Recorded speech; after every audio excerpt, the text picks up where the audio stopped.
Hello everybody, we are about to make a very fun, easy to make, so delectable to chew and share with your family recipe I call my oven-baked coconut chicken tenders with mango chutney dipping sauce. Imagine it, huh?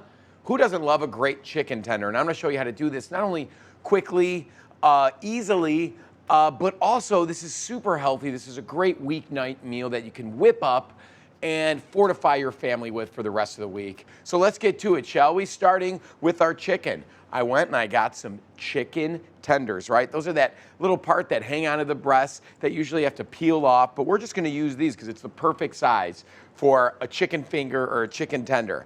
Next, let's make our breading station. This is what I like to call our Feb station. Flour, egg, B, breadcrumbs. That's right.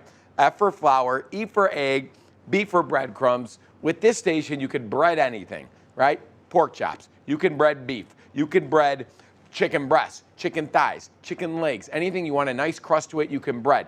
You can, an orthopedic sandal, you can bread and cook it up in the oven or deep fryer. Just abide by Feb station. If you want to eat an orthopedic sandal, don't sue me. That had an asterisk next to it. Don't eat an orthopedic sandal. A little gamey. Okay, let's start with our flour. We're not using all-purpose flour. We are using coconut flour, right?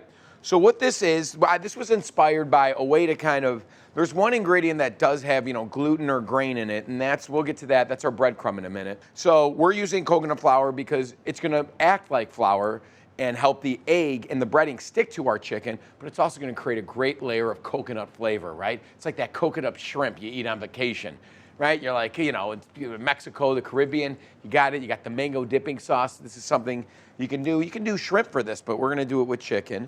So we got our coconut flour ready to go here. Now into a bowl, we're gonna crack 2 eggs, right? And that's gonna be our egg station here where we need to kind of create that glue for the bread to stick to. Awesome. And to add another layer of coconut flavor and a little bit of richness, 2 tablespoons of coconut milk. You can use coconut cream. Just don't use the, the cream coconut that they use in a pina colada that comes in a can, right? You don't want to use that because it's a little much for this. There's a little pinch of salt in there, season in layers, break up that yolk, and whisk it all in the bowl. No need to whisk this in a bowl and then transfer it to another vessel. But you want something wide enough where you don't have to curl up the chicken, tenders when they get in there. Lovely. Just like that, you want it all uniform so you don't see the whites anymore. You can smell the coconut in the air. Already smells like vacation. I'm kicking it right at the adult pool. Got my feet up on the lounger. Got ample towels covering the entirety of my body. Sipping on that drink with the umbrella in it, right? The tunes are playing. It's got the guys there by the bar playing the steel drum. You know what I'm talking about. And we're having a grand old time just by whisking up some eggs. Now let's do our bread station, right? We got the flour, got the egg, got the breadcrumb. So here we're gonna use desiccated coconut. Now if you see this is like shards of coconut, already kind of crispy. Already grated here to something and even crisp up further in the oven. A lot of great direct coconut flavor in this. I love this. Put it in there. You could bread entirely with just this if you want to keep it low carb and gluten and grain free. But we're gonna, you're gonna add a little bit of texture to it with whole grain panko breadcrumbs. They make them now. They're awesome, super crunchy. Love using it. Extra fiber, and we're cooking healthy, so we're using all that, right? We're gonna season this with some salt and pepper. You cannot skip this step. It's very important to season every little bit of this. The coconut flour really doesn't need much seasoning, but definitely you want to season the breadcrumbs here. Give it a little stir so that desiccated coconut, I know it's a funny word, desiccated, right? But that's what it's called. It's called desiccated. Okay, let's go to our chicken tenders, right? If they came out of the juicy package, pat them dry with a little bit, get that chicken juice off it. I like to buy mine air chilled. Anytime I buy a chicken breast, whole chicken, bone in, skin on, chicken thigh, chicken breast, Always get the air chilled. It's worth an extra $1 per pound. It's not sitting swimming in its own chicken juice. Creeps me out, skeeves me out, right? And this is the basis of our whole meal. Let's splurge the other dollar. If you don't, then that's fine. I'm not going to judge you. I'll just talk about you behind your back while I'm waiting for my chicken tenders to bake. So these are going, right, into each one starts in the coconut flour, right? Why are we doing this? So the egg can stick to something, so the breading can stick to the egg, okay? It's essential. You cannot skip this step. But always shake off the excess, just like that, into that egg and coconut milk mixture, right? Just a little bit. Roll it around. Right? Make sure every little bit is exposed to that egg. Let the excess drip off. Do you see the pattern developing here? Let the excess drip off, then into that mixture of the panko. Now, instead of rolling it around too much, just flick it up like that. So it all gets covered in that without kind of moving it. Then I take it by the tapered end, shake off the excess before I get going. Before you put it on, think. Use your smarts. Use some nonstick olive oil spray. I love this stuff. We're going to use it again in a little bit. Spray the entirety of that wire rack sheet pan here. And what this does is, kind of mimic the air fry with our oven at 400, which it is set at. 400 is like the magic number for this. So we'll get to this in a second. Now we take that, shake off the excess, and lay it. Boom. I put the thicker end on the outside because that's where the heat is. The stuff kind of gets crowded in the middle. The thicker, non-tapered end is exposed to the outside, ensuring even cooking. Let's go in on this. Here we go.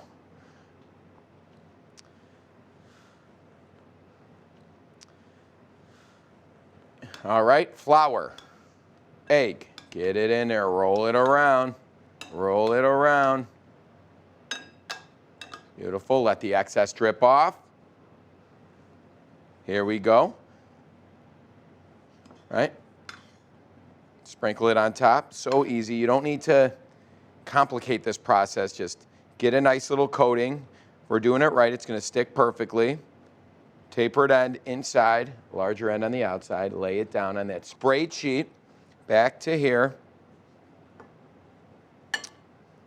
It's a good time to get your kids involved, right? Get them used to working with raw ingredients like chicken and egg, stuff that might kind of give them the, visual cooties, if you will. But it's important to start them at a young age, getting comfortable in the kitchen. And this is kind of a fun family activity. Get your wife, your husband involved in it. Call him in from the other room. Ray, get off the chair. Come help me bread the chicken, Ray. Leave me alone. I'm watching the game. He's cracking open another can of beer. You know what I'm talking about. That guy, Ray. Ray. What do you want, Karen? Right, shake off the excess. Roll it around in the egg. We got the coconut milk in there. It's helping things, giving it a little richness. A lot of good fat in coconut too. That's why we're using it. Instead of just standard flour, which is good, right? But there's not a lot of, vitamins and minerals in the coconut. You're getting a lot of great fats that are good for you, easy to process, plus good for your skin and hair. The good fat. So you're going to eat this, and you're going to wake up in the morning with a cascade of golden locks. If you're partially bald, if you got like the thing around, like the patch around the back, totally bald on top, like Dr. Phil, you're going to wake up and you're going to have an illustrious head of hair. Again, that comment has an asterisk next to it because that's not guaranteed, nor scientifically proven, nor does Food Network endorse that statement by any shape or form. But, while I'm sitting here, I've got 430 chicken tenders in here I have to bread, so I have to make stuff up as we go along. This is fun. I really did. I wish my whole family was here to help me with this right now. They're fun to spend time with, but it would help, move this along a little bit. But again, laying it nicely on there. Once it's on there, don't start moving it around. You're just going to knock off that breading. Boom. Boom. Look at that. And again, if you're running out of egg, if you're running out of flour, that's why we got it here. Throw a little egg in there. Throw a little bit of more coconut milk, a little more breadcrumb. Right? Depending, some tenders are huge, some are tiny. If you can't find tenders, split up a breast, you know, lengthwise, a couple strips, right? But you do want it to be like this size, like the size of a tender. That's perfect to get a golden brown exterior while not overcooking these tender little sensitive pieces of chicken. Very sensitive, very in tune to their feelings, always willing to talk about their feelings with you. That's what I love about chicken tenders. Chicken breasts are a little more brutal, right? A little more loud, obnoxious. But chicken tenders, man, they will tell you what's up with their feelings today. Drippy, drippy. Excess comes dripping off. Give a little sprinkle doodle right on there. Turn it once. Right on the pan. Sometimes you gotta give it a little knock, get all that. There's some clumpage. Then we're gonna lay that, look at that. It was like this, it was meant for this. A little knock. There we go, clean. Boom, clean. I knocked it.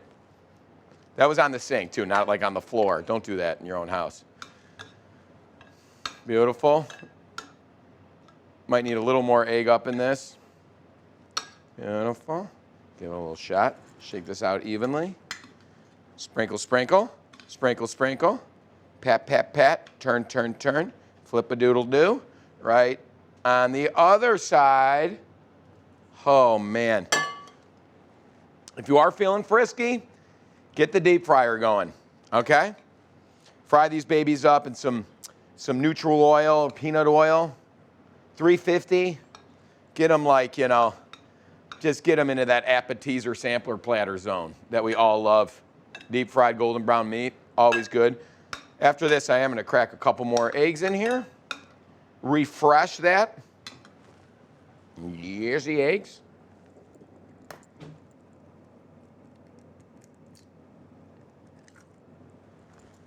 One.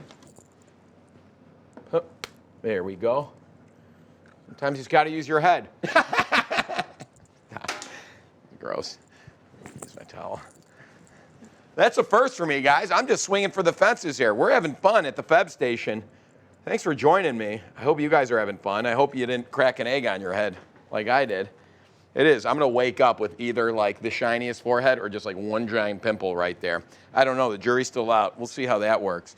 I got my fork here, and we're going to whisk that up. I put that coconut milk back in there, fresh. This way, it's like this second batch, right, is going to be just as good as the first batch. Maybe we'll add a little more flour. But this way, we're not like gumming it up too much just by keep reusing the same liquid over and over again. It's worth the extra 20 seconds. Great. Here we go. Let's not forget about this guy over by here. We're going to throw him in the thing and make sure he's properly coated. Tapered end goes to the center. Shake off the excess. Right on that sprayed sheet. Gorgeous. Just a shake. Looking good still. Our coconut flour still looking good. Beautiful. Shake it off. Give it a dipper and then a turn. Coater.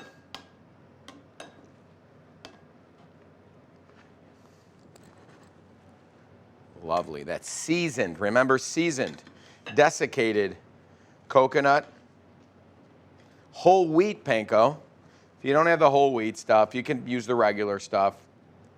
And again, you can omit it altogether if you'd like, the regular panko breadcrumbs. You can use almond flour if you can't find coconut flour. It's a great substitute, especially if you're sticking to that low carb lifestyle.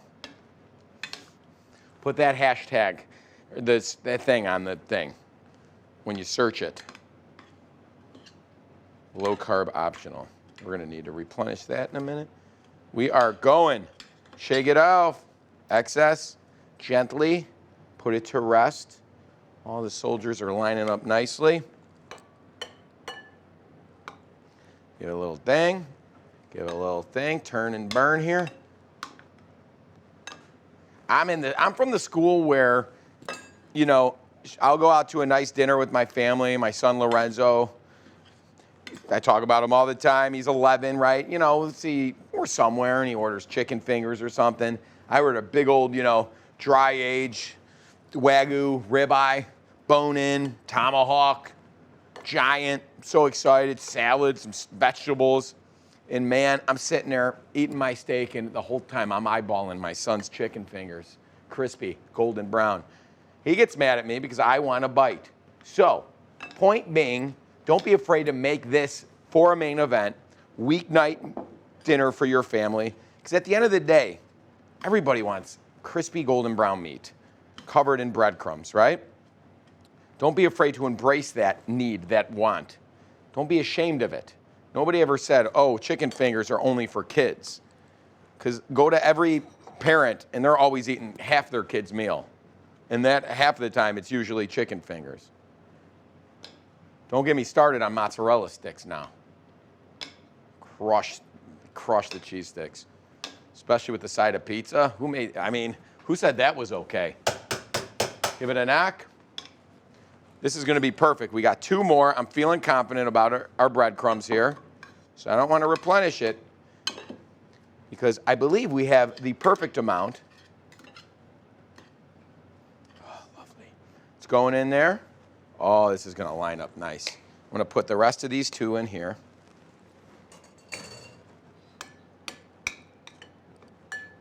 Look at me, working.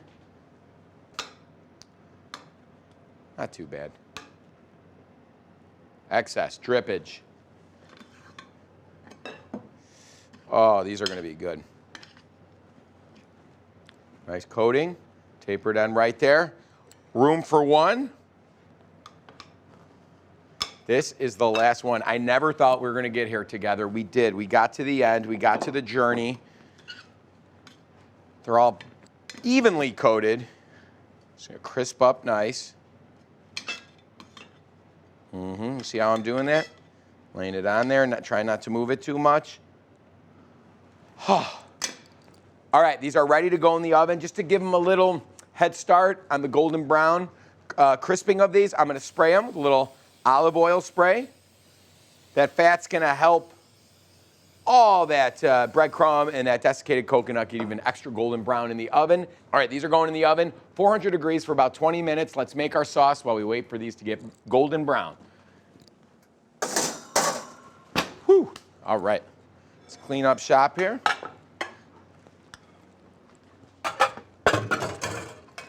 All right, so every chicken, every type of breaded golden brown piece of meat or breaded crispy vegetable, whatever, always needs a dipping sauce. So I'm gonna make a real simple, great, pantry grab dipping sauce here, stuff you might have laying around, okay?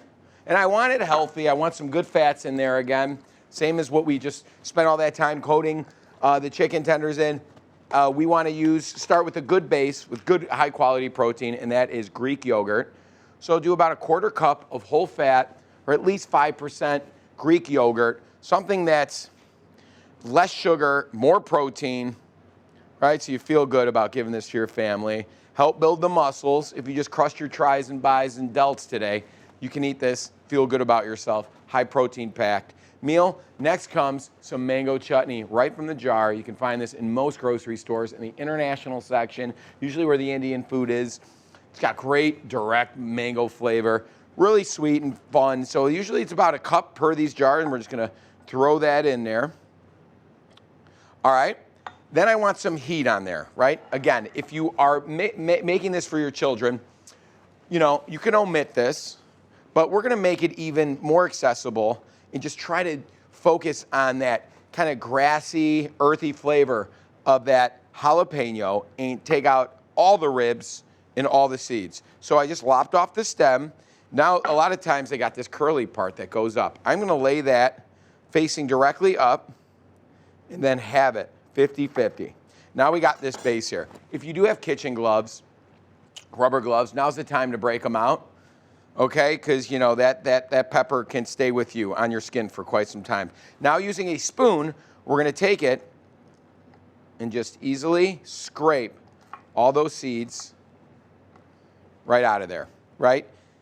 Now, if you know, these are where all the capsaicin lives, at least a majority of it, in the seeds, in the ribs of this pepper. So by taking it out, we're taming it up a little bit. So you want to make sure, you know, just be careful, right? It can get a little squirty in there, so you don't want to squirt that in your eye. Take that, extract it, beautiful. Now we can dice this up. So we removed all the seeds, all the ribs. Now, starting with each half, we're going to make these real sharp, you know, narrow vertical cuts with the shiny side pointed down, so the knife slips through there so much easier than if we were to turn it and cut it with the skin side down, right? This can get a little slippery even on the sharpest of knives. So this way, our knife goes cleanly through that interior flesh, through that kind of hardier, shinier skin. Now we could turn it and make nice little dices, just like that. So each bite, it's got a little crunchy, spicy pop to it. Omit this altogether, and you could focus on the creamy, fruity aspect of just those two ingredients. But I love the play of spice and sweet. Gives me kind of that island vibe. It's going right in there. How easy was that, dicing that jalapeno? All right, let's mix it up. 3-ingredient dipping sauce. Again, you can use Greek yogurt or substitute sour cream in this. If you have mayo, you can add a little mayo for a little extra, you know, a little extra something in there. Richness, if you will. But this is going to be perfect. A little salt, seasoning, a little pepper, always. This is our mango chutney dipping sauce. I got the coconut chicken tenders in the oven ready to go. Press pause. We'll be right back when those puppies are done. Well, looky there. Golden brown, crispy coconut chicken tenders. Done in the oven. Very minimal fat. And look at that. That's why we baked it on that wire rack, right? Let's check the bottom of these puppies. Look at that. Perfect. Great golden brown. Nice and crispy. Piping hot. And these are ready to be served to you and your loved ones. Let's put them in a bowl. We got our mango, spicy mango dipping sauce right there with the fresh jalapenos. I'm gonna lay these guys right in there. Create a little even surface. Oh yeah. I'll kind of flare them out a little bit. Have a little fun with the plating here. Shingle them in there. Oh, yes. That's so pretty. And this is great on top of a salad. Make these in advance for your kids. Put them in their lunch. You know, they're just that good. And these are, I like to make a big old chopped salad and have this kind of as my protein. And there we have it. Look at that. Look at how lovely that is, huh? All right, one thing left to do. Let's bite it. Dip it. Let's see if the sauce, that's a clinger right there. That's what we're looking for. You don't miss it. You don't miss it being deep fried. All you need to do, I'm getting so much crunch. And that chicken is so juicy. We kept an eye on it. We took its temp. It's perfectly cooked. The outside's got that just direct crunch we love. Ton of coconut flavor throughout it. In the dunker of this little bit of spicy, fruity, creamy chutney dipping sauce here is fantastic. That spicy mango dipping sauce with the coconut, match made in Caribbean heaven. This is delicious. Thank you guys for joining me for this class. Please search me. Come on, let's do this together, like at least once a day, 3 times a day. There's 3 meals a day. There's no reason we shouldn't spend them together. Am I right? You know I am. See you next time.